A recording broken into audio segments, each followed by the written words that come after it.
Walang halong shell. Eh, Bakit na natin yun?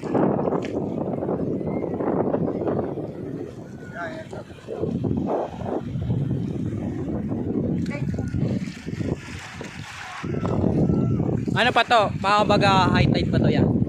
High tide pa to. Oo, hindi mo siya kapag kahit mo na hanggang dito lang yan. Mga shell. Hanggang dito lang. Ito.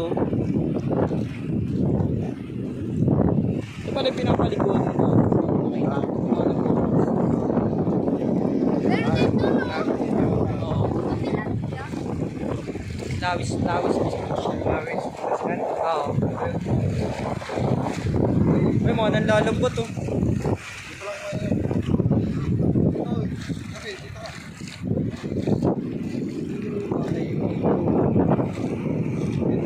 Yung sungay, yung lawis, Pangasinan. May nakikita ka minsan, yung Pangasinan, ano yan? May nag-vlog minsan eh, no? Oo. Yung sa lawis, Pangasinan, no?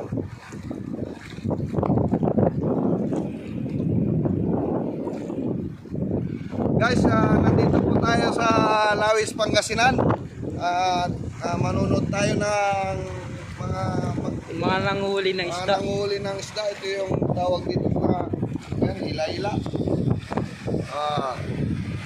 Yan lang guys. Abangan nyo yung sunod na video at sunod pupunta kami na doon sa Meron. kabilang kwan naman sa Sabangan. Ay, pa. Oh. Di ba, Papa, ano? May ano dito. Ayan na guys, malapit na guys. Hinihila na guys. Tulungan mo pa ha. Hihila na lang hanggang dito na.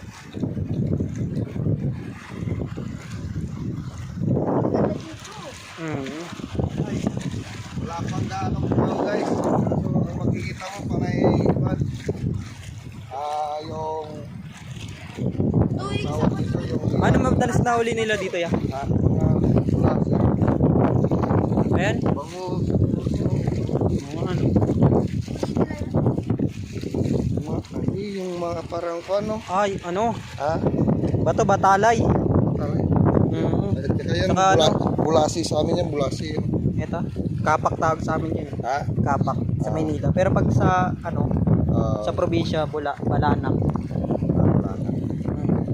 Buhay po. Bulasi. Pero mati ka mo naman sa mati ka mo dito no, marami dito no.